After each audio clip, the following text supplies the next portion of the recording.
let's welcome in the man, the myth, the legend, publisher of all Lions and host of the Detroit Sports Podcast, Mr. John Maakaron. What up, John? How you doing? Whoa! That's right, man. Bringing all the aura that you guys are looking for. Talking football, anything Detroit sports related. What's happening, fellas? My man Alfalfa's here trying to get it done. Talking football, huh? Hey, he cleaned it up. There you go. It's gone. Look, Doc, John, I don't know if I've ever seen you with a clean shave before. Hey, look good, Doc. Look good over there. Man, I had to change it up. I got the great clean bill of health at my yearly physical. I feel good. And just having the conversations with the fellas, you know what? Got to clean it up a little bit and be more professional as we enter year 6 of covering the NFL, having more appearances. I can't be looking all scruffy. So I said, you know what? I didn't shave myself. I paid someone and I went to the barber, got the full workup, and it was good, man. Talking shit at the barbershop and got the full shave, man. And here we go. Let's go. Let's go, Doc. We appreciate you. We're excited to talk to you today. I know, the boys got some questions for you, and I'll start it off. I know OTAs are, kind of starting, and we're getting into that point of summer where you're going to start seeing storylines with different players. And I read Tim 20man's 5 things to watch for OTAs, and you guys posted stuff on All Lions, which you guys can check out, link in the description, things to watch for OTAs. Doc, can you run some of, and you can maybe bring up the article a little bit, but some things you're kind of looking for OTAs, maybe a couple things. You don't have to go through all of them, but what are you looking for? Yeah, no doubt. I'm excited to get out there. It's going to be a good time. They've started 2 days of OTAs without the media present. Now we'll go out there. I think clearly what everybody wants to see is the vets take on the rookies. Everybody wants to see Terry and Arnold go up against the Lions receivers and see how he competes, maybe on some 7-on-7 drills and things like that. Have an opportunity to compete against Amon-Ra St. Brown. Those are 2 competitive dudes. We want to see clearly some of the second-year players. How have they emerged and looked? Clearly, we're going to have a chance to see Jahmyr Gibbs, Sam Laporta, Jack Campbell. Something I think a lot of players, I think a lot of media, and I think fans as well, they want to see the revamped, the new look Broderick Martin. I think he slimmed down, bulked up, and I think that when you have an opportunity now to see what that young player can do, when he had the redshirt year, now it's go time for him. So I want to see him. And then clearly all the new free agents, DJ Reader, Marcus Davenport. We want to see how Amik Robertson looks out there if they put him out in the slot for a couple of drills and some competitive stuff. So a lot of good things to surmise from OTAs. But I think first and foremost, Dan Campbell will address the media tomorrow. I think one of the questions will be about Brian Branch. Haven't seen him in the photos. We want to get an update on the health of the players out there on the roster that people are concerned about. Brian Branch, most notably. You guys got a chance to see day 1 photos. Derek Barnes is out there. So clearly, hopefully that he's healthy after the knee injury. And hopefully this football team coming out of OTAs, just number one thing, stay healthy. And I'm just excited to be out there.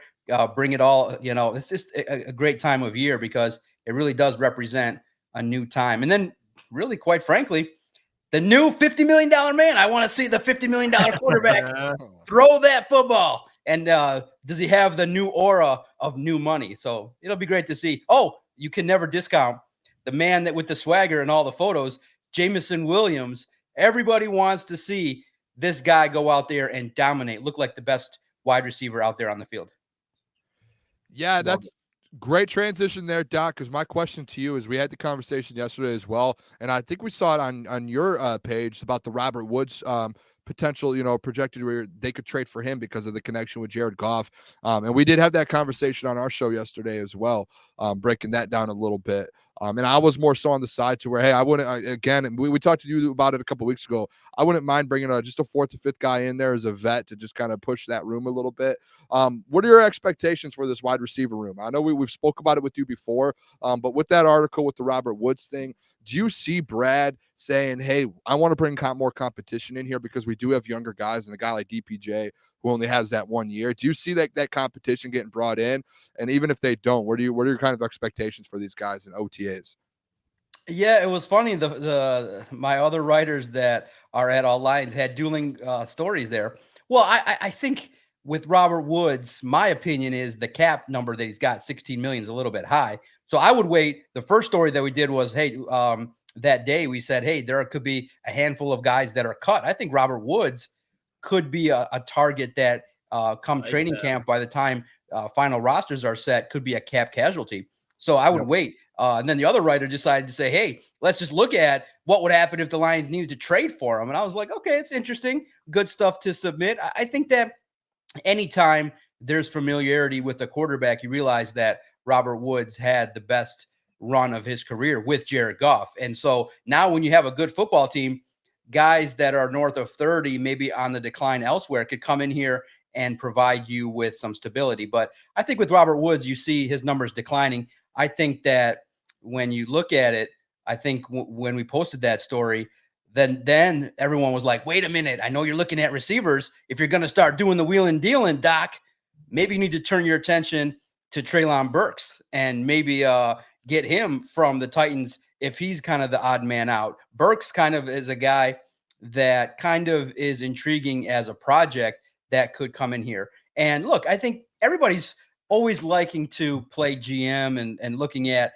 the wide receiver position as a position that wasn't addressed, but I don't think you needed to. We've talked about it quite a bit. I'm comfortable if Brad Holmes doesn't make a move, because I think that wide receivers room's got plenty of talent, plenty of those competitive guys that want to come in here and try to get their reps and stuff like that, highlighted by Jameson Williams. I think he's going to ball out. I think that he needs to show that he's going to really earn that number 2 spot. And look, you guys realize it's a long season. By the time week 15 through 18 come, if he's locked in and the chemistry is finally built with Jared Goff, who's to say that Jameson Williams can't be the number 1?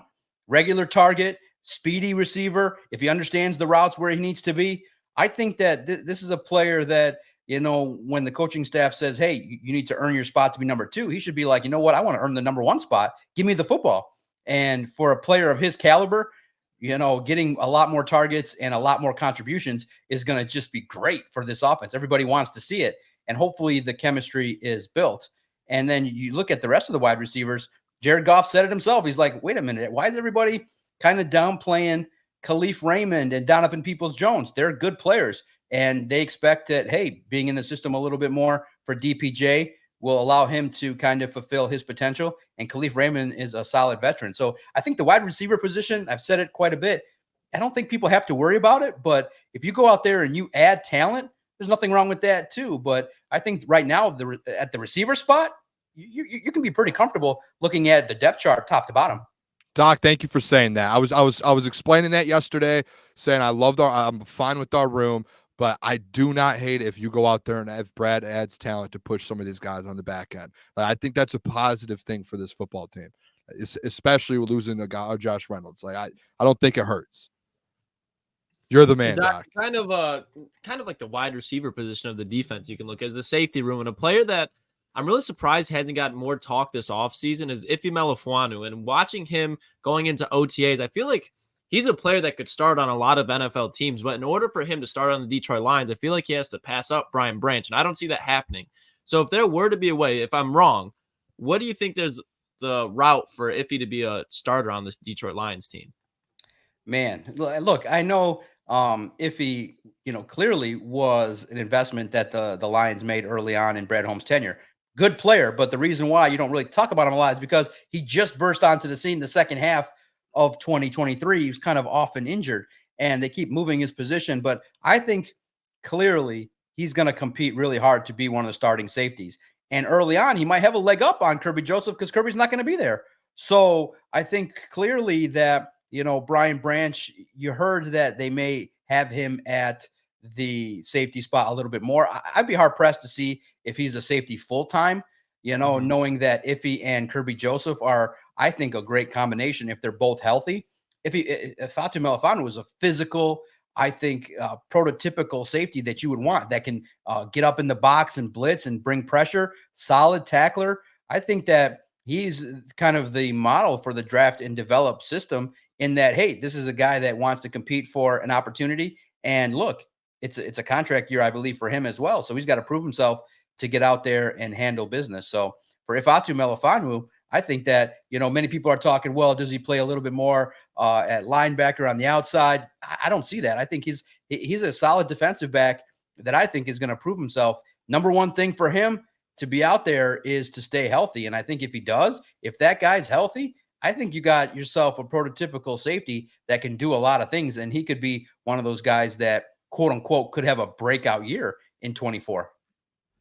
And John, staying in the secondary room, I brought up Amik Robertson and how he is one of the players I am very curious to see, and I'm going to pay attention to just this summer, because I think that the Lions drafting Terrion Arnold and Ennis Rakestraw, and rightfully so, those two have been kind of the talk of town. Maybe Rakestraw can play in the slot. You know, you have Terrion at CB2 and Carlton Davis, who's a really good player at CB1. But people kind of forget already about Amik Robertson and what he was for the Raiders last year and how he's a pretty good corner himself. What's kind of the pathway for Amik to get, I don't know, into the starting lineup, or at least kind of the storyline on Amik, and why people might be disregarding him a little bit, even though I think the Lions, Brad Holmes, Dan Campbell, and Aaron Glenn all absolutely love this guy. Love him.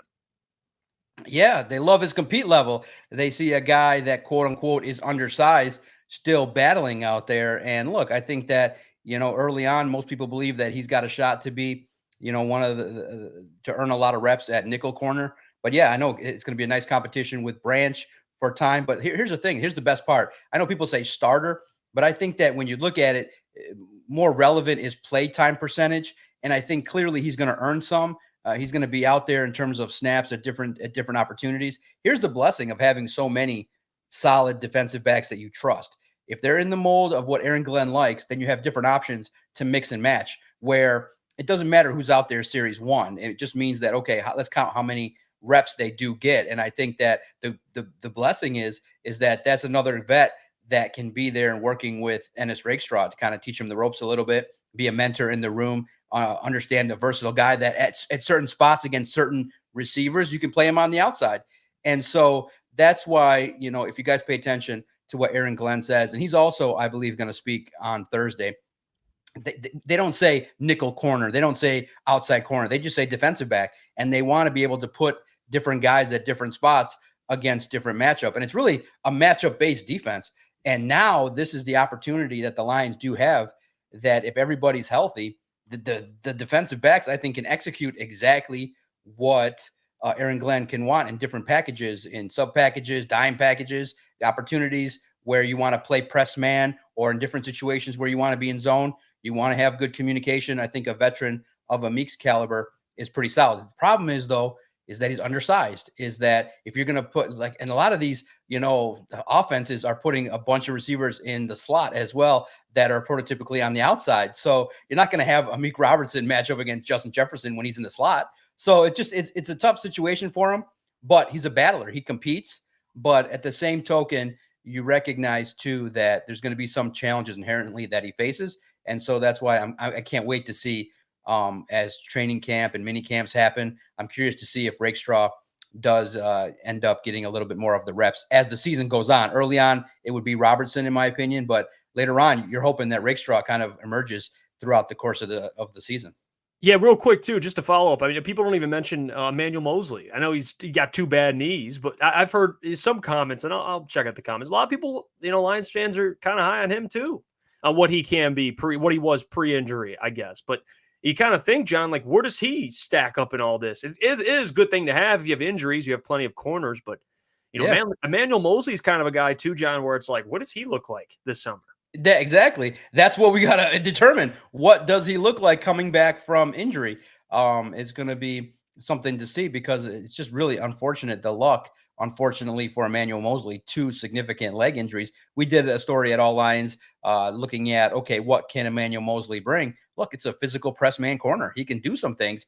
And I think Brad Holmes said it, mentioned Emmanuel Mosley as being a veteran that they like, that when healthy is going to compete. Potentially, if he's healthy and is playing at the top of his game, you would expect that he's going to play opposite of Carlton Davis for a lot of reps, an opportunity that he has to really, shut down some individuals. And look, it's tough because of the fact we just simply, all we're doing is speculating, because we haven't seen him on the field but 2 snaps, and then he went down again in 2023. But look, here's a key sign to know that someone's into it and really is still bought in. He could have just went home after he got injured, but he was back at the training facility around the guys, always in the ear of Aaron Glenn, talking about defense, talking about how looking at matchups and things like that. He was still heavily invested. We saw him out there for the tail end of the season and into the playoffs. So he was invested. He wants to be here.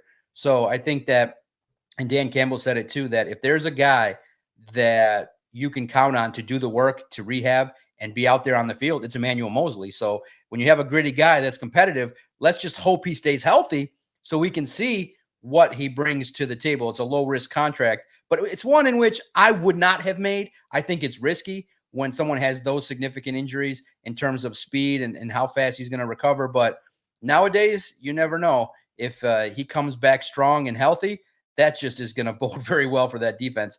And just, again, another option that you can throw out there, and to be a look, as many press man corners that you can add to this roster, the better. Let's just hope he stays healthy. Doc, yeah, want to stay on the defense here, the inside, the kind of interior defensive line there. You mentioned earlier Broderick Martin, and obviously everyone knows, I'm sure the whole chat, everyone knows about the whole Broderick Martin, the pictures that have been out of him, and it kind of looks like he's taken a turn, gotten in shape, and it looks a lot better and ready to go for a year or two. What are your thoughts here? Because we've spoke about it on our show with the DJ Reader, Aleem McNeil, and then, all right, where does Broderick fit in when it comes to, Mekhi Wingo being there, and then, you have Levi, and you just have kind of a group there of guys who can rotate through. But obviously with DJ Reader and Aleem, where do you see Broderick kind of rotating in? And do you see him kind of taking that jump this year, like the Aleem McNeil type of jump coming into year two? Yeah, look, I see the jump. I see that. Look, if you've been challenged, hey, you need to, bulk up, trim down, and be somebody that we can rely on. That indicates, hey, he's doing the work so they can play more. And you're always just one injury away from being out there and being called upon. So what a great impact DJ Reader is going to have on Broderick Martin. And again, I think that a guy, look, you don't see it too often, too many redshirt years for guys that are drafted that high.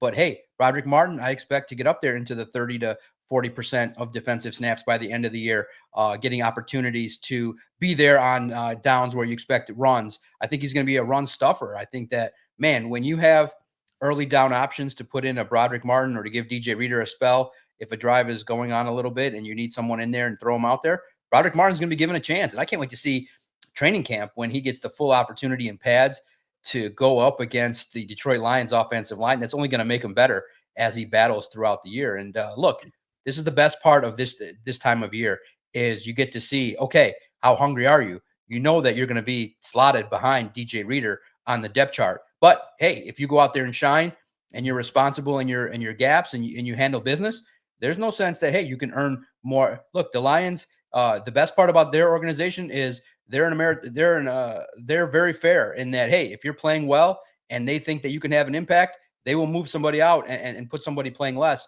to put somebody in there that's shining. And for Broderick Martin, I think the expectations are higher. And look, clearly along the defensive line, you are asked to do a lot more than just stop the run. So he's going to have to battle and move people off different spots and maintain his responsibilities.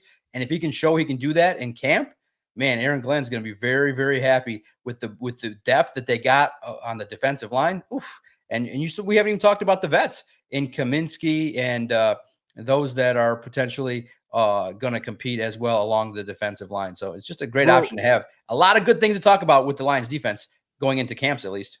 Real quick, the Levi Onwuzurike and Josh Pascal thing, where are you at with that? Yeah. Do you think that this is like a big year for them to kind of prove themselves? They're kind of at that point now.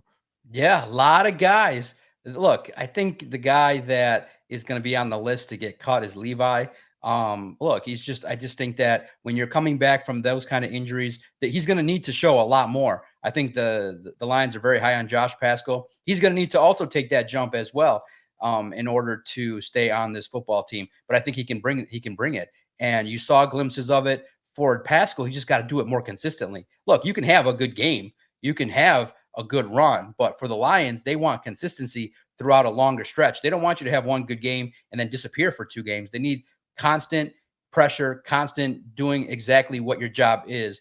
And for Josh Pascal, I think that's the next step for him. And then clearly for him staying healthy, I think Levi Onwuzurike, that's tough right now. In a lot of the early 53-man rosters that you're going to read online, I would be surprised if anybody put Levi on the roster at this point. It's just tough. He's got an uphill climb.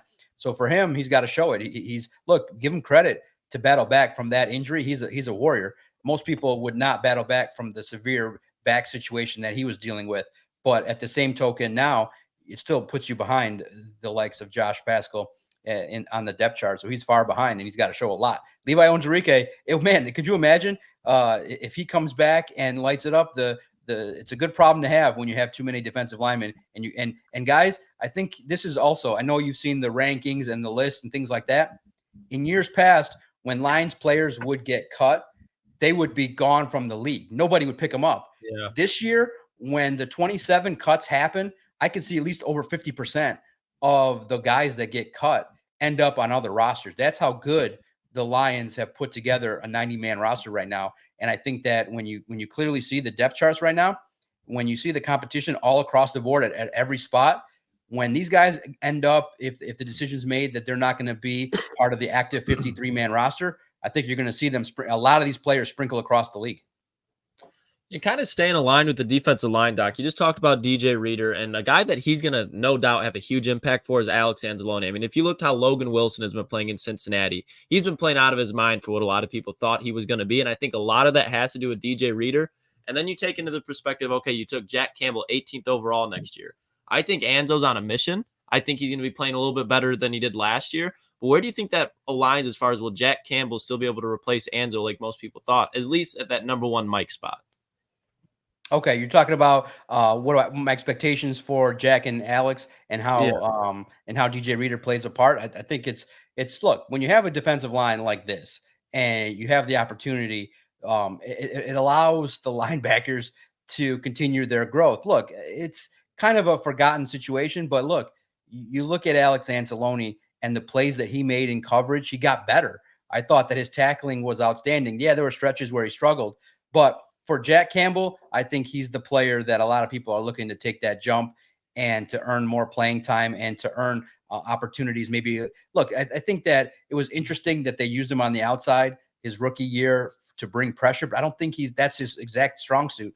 I think his stronger suit is to read and recognize and tackle, run, stop, things like that, running downhill. Having DJ Reader, oh my goodness, you look at what a guy of his caliber can do, at least for Aleem McNeil as well, is Aleem's not going to see as many doubles. You're not going to see as many individuals taking up attention. I think Aleem McNeil is going to roam free. For the linebackers, I think it's great. I think it gives them an opportunity to roam free and to bring the pressure as well. And a guy that a lot of people don't talk about, but made a key play in the playoffs, I think this linebacking core, and I talked about it in an article like lower down in a story. I said that, you know what?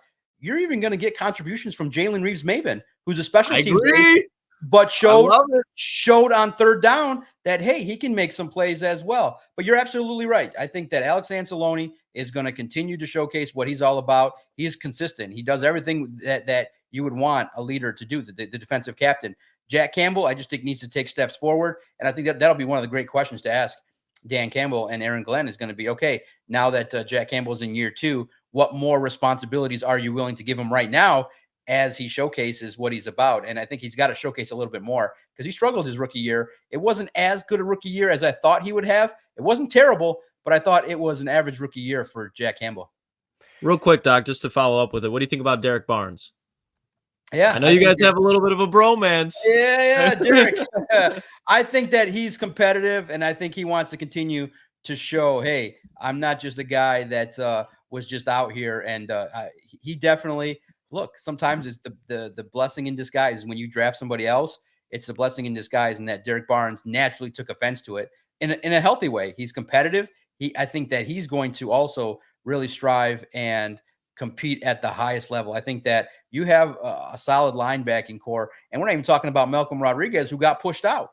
I think he can play in spot situations as well. So it just gives Aaron Glenn that many more options in so many different situations. I'm curious to see how many packages and how many times they run it where there's 5-6 defensive backs out there. But I think the linebackers, man, Kelvin Shepard, give him credit. The development that he's done, the work that he's put in for the linebacking core. At first, if you guys remember a couple years ago, it was talked about as being one of the worst units on the team. Now it can be looked at as a strength, or at least a unit that can contribute at a high level. And really, I think the entire defense is going to rally around each other collectively, and no unit wants to be part of the reason why they fail. But Derek Barnes, man, I don't think he's going to be missing. I'm going to say this. I don't think he's going to be missing too many open sacks this year. But if he does, there's going to be somebody asking him the question, why did you miss the tackle? And I hope that, maybe I'll find a little bit more nicer way of saying it than the way in which I did it. Yeah. And no, Doc, never. Some would say you're new, Doc. Doc, some would say you're a little negative. I would disagree with that. All right. To be fair, I would disagree with that, John, because you're my friend. But I want to show you this graphic here. It's something that, I made a video on a couple days ago, and, I had me and Adam really put it together. So shout out to him for helping me. But it's this graphic here, just kind of going through Super Bowl champions and looking at where they ranked in sacks that year and kind of comparing it to the Detroit Lions, 2023, 2022 Lions. Obviously, they had 41 last year, which ranked 23rd, 22. They had 39 sacks, which ranked 18th. I mean, you look at some of the Super Bowl champs last 5 years. You have the Chiefs last year with 67 sacks, second in the NFL. Chiefs 55 sacks the year prior, second in the NFL. Rams 50 sacks, third in the NFL. And the question I have for you is, when we have these conversations, I think it's very fair to be like, you know what? Offensively, they have enough. Dan Campbell seems like he's the guy that can lead this charge. But to you, how important is it for this defensive line to be able to not only take the next step, but prove people like me and other Lions fans wrong that are a little skeptical on what they have? Because I think defensively, the secondary is much improved. That was a big question mark. We know the run defense is really good. But in terms of getting a consistent pass rush, do you have any concerns just kind of looking at this data and how important it is? Yes, you need a good quarterback. Yes, you need a good coach. But, man, you need a good defense. And not only that, John, you got to be able to get after the quarterback. Yeah, no doubt. Starts with Aiden. First and foremost, need him to bump it up to 15 sacks this year. That gets our number up there a little bit. And like we've said, you need Josh Paschal to contribute. To me, I think the guy that you can maybe even count in for 7 to 10 sacks this year is Lee McNeil. He's going to want that bag. And I think that, a guy that, is going to have opportunities to roam free. He had a sneaky good 2023 season. And I think that he took his, after his rookie season, he took it seriously, similar to Broderick Martin. And Lee McNeil, I think, is a boss, man. I think he's great. I think that he is a sneaky leader of that defensive line. I think he's got swagger, and I think he wants to be the next guy that's paid. If you can get elevated production from him, that can up the sack total. And it's a great question to ask. Where are the sacks going to come from along the defensive line? And you're just going to need you're going to need production from everybody. James Houston, Marcus Davenport. You're going to need production from Wingo. You're going to have that defensive line. Really, it's so key. And like you said, it's clear that teams that are able to pressure the quarterback and bring the quarterback down. Could you imagine if James Houston was healthy against the 49ers? If he's there, if he's on that field, they win that game. Brock Purdy doesn't get the opportunity in the second half to roam free and just get all comfortable and get into rhythm. I think if James Houston was on that field and he was healthy and in rhythm, I think that the Lions easily win by 4 or 5 touchdowns against the San Francisco 49ers, because you saw that once Purdy got comfortable and into rhythm, then the Lions just simply weren't able to pressure the quarterback at the level that you need. And I think they addressed it with the free agent additions that they have, and they have competition too. Betts is going to be interesting. I don't think he's going to bring 18 sacks to the NFL, but hey, if he's a guy that can compete at a high level, makes the roster and brings you 5 to 7 sacks, hey, that gets your total up there. But look, I just think the defensive line is better all the way across the board. And look, who's to say that, Aiden Hutchinson doesn't end up being a guy that ends up putting up numbers at a historic pace? Who's to say he doesn't get 18 to 21 sacks? Why not? Put it out there. Hey, put the challenge to the best player. You want the contract next? You want to be paid $30 million a year? Bring me 18 to 21 sacks and let's see what you got. Bring me a sack a game and carry this defensive line. And I think that the opportunities are there for him. Now, I think it'll settle in between 12 and 16. But, hey, why not put the pressure? You got the quarterback of the offense in Jared Goff. If you want the guy to be the quarterback of the defense, Aiden Hutchinson can be the guy that can single-handedly take over football games if he's in the shape that we think that he is. And from what we're hearing and seeing, Aiden Hutchinson could bust out this year at the level of the top guys in the entire league. I mean, John, real quick, too. I mean, hey, 10 more sacks the last 2 years will put him top 5. So they're about 10 sacks shy. You can get it from other guys. I mean, hell, some would say Matty Some new Betts. guys. No, to come get on. 10 sacks No. this year. There's your No. 10 sacks. All right, Come sorry on. about that. Go on, Booner. I just have one last question here, Doc, and this is kind of, I know this might be really, really early, like very, very early for a question like this, but just getting into OTAs and training camp, though, just kind of keeping an eye out. Obviously, the last 2 years, everyone thought Ben Johnson was out the door, and then last year, we thought Ben Johnson and Aaron Glenn. What are your thoughts here kind of going forward into this season, guys, to keep an eye on for those two spots? I know like the Tanner Engstrand thing to where he had all of these OC interviews and it seemed like he ended up not getting those, but coming back to where he might be that next man up.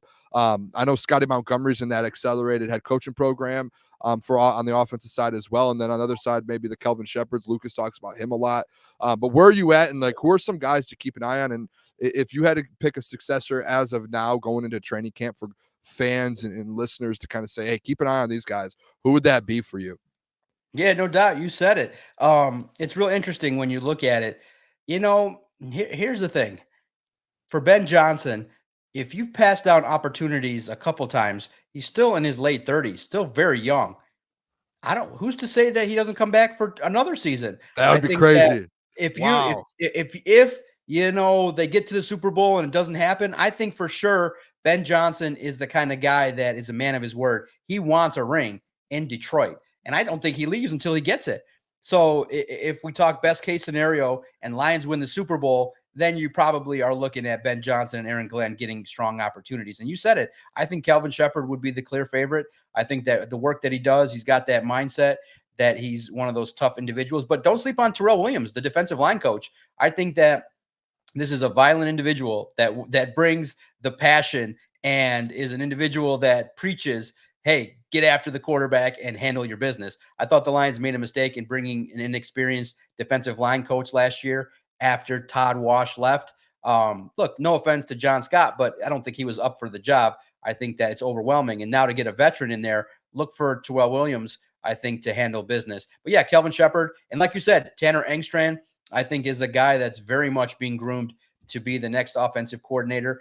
Scotty Montgomery as well, I think, will have opportunities, if not in Detroit, elsewhere, to potentially be a leader. I mean, that guy you guys saw in the video, when he did that speech, oh my God, I wanted to run through the wall. I was like, holy cow, this is an individual that can galvanize a room and can be a leader. And if they ended up naming him the offensive coordinator, I think that would be very unique as well. So I think that, look, in the end, though, guys, and I think that here and elsewhere, it should be said, this is Dan Campbell's offense. He's going to have his fingerprints all over whoever's going to run that offense. And he deserves a lot of credit for being an X's and O's wizard. And I know he does the big, I'm the coffee drinking guy, and I'm just a big tight end. But behind the scenes, if you knew and understood the caliber of offensive mind that he's been around and what he brings to the table, he's an offensive wizard. And I think that Dan Campbell deserves a lot of credit for this offense and being part of the turnaround. Look, early on, made the mistake in bringing in Anthony Lynn, who wanted to run the ball a little bit. But look, Ben Johnson is somebody that put in the work, but Dan Campbell found out that, hey, this is a guy that is smart and put the responsibility on him. But also, it's a collaborative effort between Campbell and Ben Johnson. And Dan Campbell deserves a lot of credit for how great this offense is. And hey, if Ben Johnson leaves, I know people thought, well, what does that mean for Jared Goff? But to me, I wouldn't worry too much if Ben Johnson ended up leaving, because look, when you make the investment with Jared Goff, Dan Campbell understands what needs to happen to make this offense purr. And it's aggression. It's having talent all across the board. And man, trust me, he was studious. When Sean Payton spoke, Dan Campbell listened, and it's been awesome to see. And now to see Ben Johnson taking what he knows and blending it with Dan Campbell's offense, man, it's just been pure magic. It's one of the best offenses in the league. It's worth the price of admission. Real quick before we get you out of here, Ed O'Neill, last time you asked us maybe a question suggestion. Well, Ed has one for you. Ask DC if they found out what the hell the third quarter issue was. There you go. You'll probably get called negative though, so I don't know if that's fine. Yeah. But hey, John, look, I mean, they'll just say, "Look, it's a new year. We got new players." That was the weirdest thing that happened last year. Was just one quarter that they just couldn't figure out. It was an adjustment thing, and it just ended up being something that they didn't figure out. Look, if it happens again, I'll ask it week 1. But in training camp, I think it's early on. Look, guys, you guys know that you don't turn on the negativity until week 1. Right now, it's all hype season. Right now, everybody's great. Everything's gravy, and the Lions are Super Bowl caliber. What kind of tough question am I going to ask on a practice day on OTAs when there's no pads and no it's not real football. So the best thing is the questions you're going to hear tomorrow, I can give you a clue, is what does this guy look like? How does Terrian look like? How do they look? What are your expectations? Stuff like that. You're not going to get a lot of in-depth kind of analysis from OTAs. Minicamp, you could get a little bit more based on the competitive levels and stuff like that. But this time around, it's just getting your first look, getting these guys in front of cameras and talking and things like that. But I would think that third quarter issue is going to resolve itself this year. Do you think there's going to be the question? We had a conversation on the show last night, and I said I hope I hear this question Thursday. And if AG's there, just like the situation with Brian Branch, is he in this? Is he going to move back to safety? And if he does move to safety, and I know like you said, he does look at everyone like DBs basically, so there might not. But like if you do move him back there, and like say a Rakestraw fills in or someone fills in, then you have 3 guys back there with Iffy, Kirby, and Brian Branch. So where's that rotation end up turning? That was a question that I thought of yesterday on our show live. And I hope the doc or someone in that room maybe brings something like that up, especially with so many guys in the building there now. Yeah, no doubt. I think where guys line up and where they play, it'll be interesting to see if Branch is out there. It'll be interesting to see how the rotations look early on. But yeah, absolutely. Those kind of questions will be asked in terms of expectations. And they're going and really the answer is going to be, look, we love the versatility. We can play them anywhere. Dan Campbell will tell a joke. He'll probably be like, if we need Rakestraw to play linebacker, he'll do it. So that's the kind of fun that they'll have at this time of year. And it's great to see. But yeah, it'll being out there is fun. And I think the great thing with the Lions is the hype is going to be out of control this year. Everything's going to be analyzed. You guys, I mean, look, I've looked at, training camp photos and things like that, but everybody's looking at who's there, who's not there, who's wearing sleeves, who's not, who changed their numbers. It's great to see from practice. The appetite for Lions coverage is great. And to see where this football team was to where it's at now, it's just great. And maybe in the future, my favorite UFL media members might join me out there one day. And we'll rub shoulders with the great UFL Michigan Panthers media that is now out there. I got to ask you guys a question. Okay. Let's hear it, Doc. I don't know if it's real or not or whatever, but did they put media influencers on your badge or did they just put media on your badge? I think they just put media. Okay. I've got my badge over here. I can go grab it if you want me to. Do you want me to grab a badge?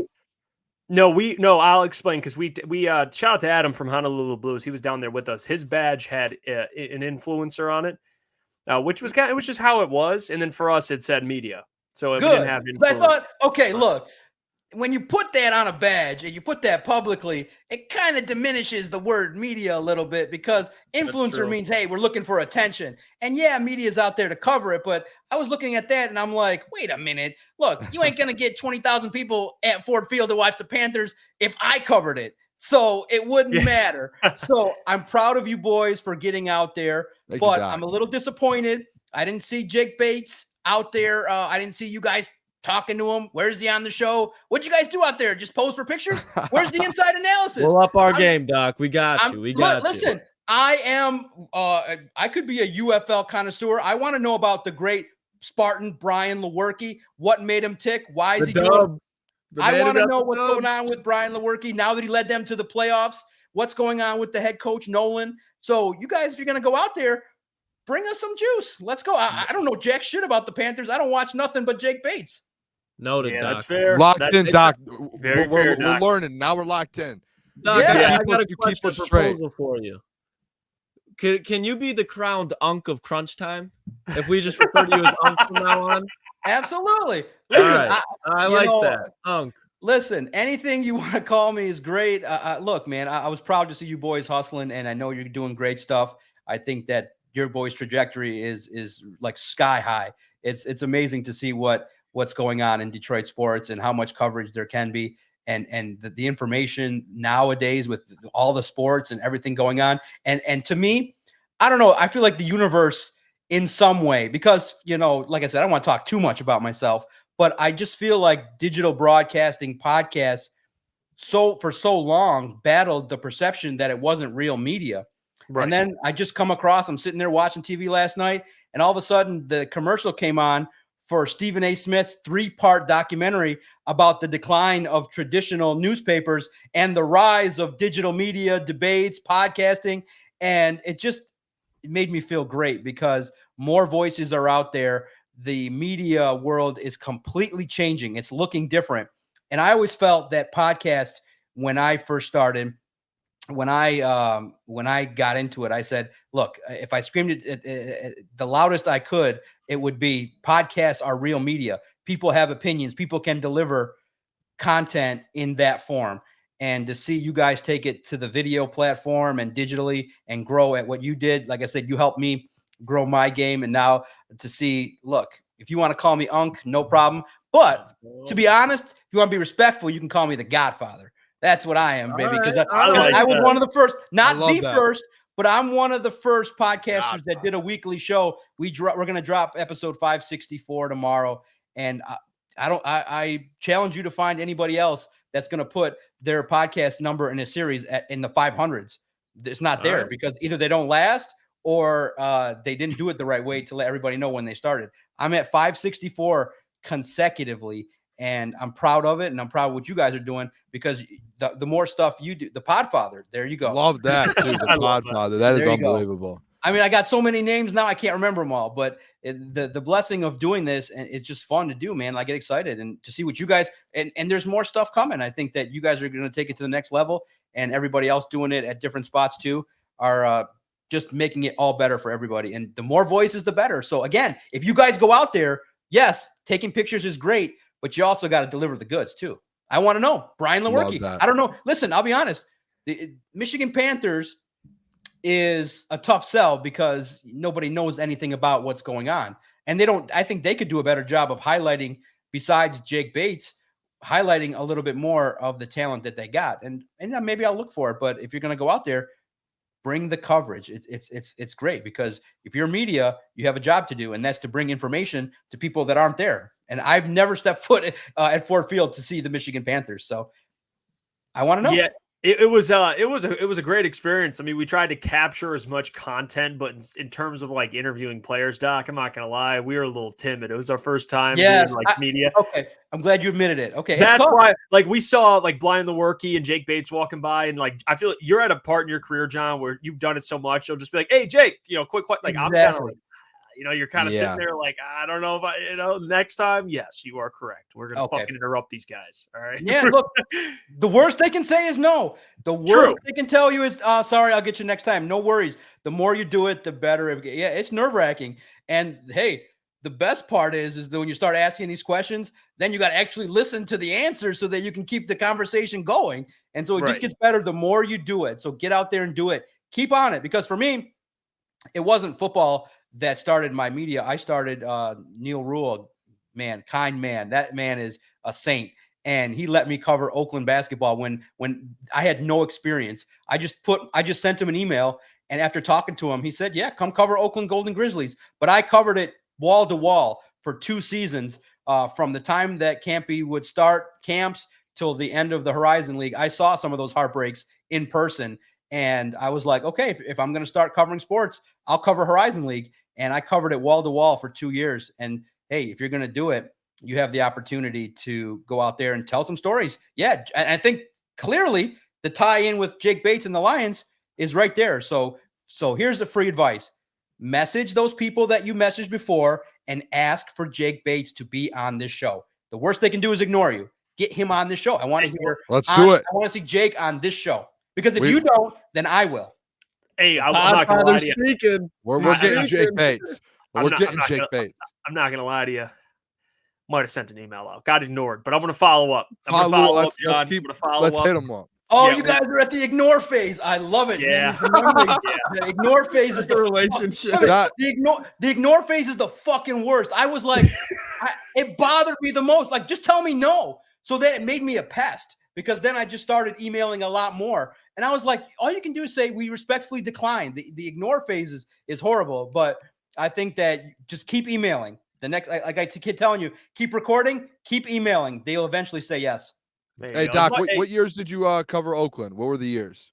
Let's see. I got into this 2019 in the NFL. I would say 2017, 2018, when they would play at Joe Louis and they had opportunities there, and then they had their first time at LCA. They were in the Horizon League final, and they were within one possession of getting to the tournament, and the other team, man, made I have it on my phone. They made a last second buzzer beater, and it was heartbreaking. I was sitting right behind the bench, and I was like, man, when you're invested in a team, you want to see them have success. So to see Greg Kampe get there this year, it was full circle for me, because I think it was 2017, 2018, or 2019, in that range. I was there for a lot of the games, sitting there and things like that. And it was great to see Coach Kampe. That's how I learned how to ask questions and pay attention to responses, because he was great. He gave the best answers. Kampe's the best, man. Kampe's the best. He's one of the best out there. Well, John, you said we inspire you, John. You inspire the hell out of us. And we love you. We appreciate you coming on every single Wednesday. We look forward to it. It's our favorite day of the week. And you guys can check John out. Link is in the description to all Lions. I mean, those guys are grinding. I believe we just saw Vito actually over the weekend in Ferndale. So yeah, shout out to Vito as well. I know he's working hard. But keep up the great work, John. We'll talk to you next Wednesday. And I know you guys are going to have great coverage on all Lions. So please go check that out. But until next time, John, we appreciate you. Thank you, man. Appreciate you, John. Appreciate everybody. Look forward to next week. There you go, Mr. John Maakaron, the Doc.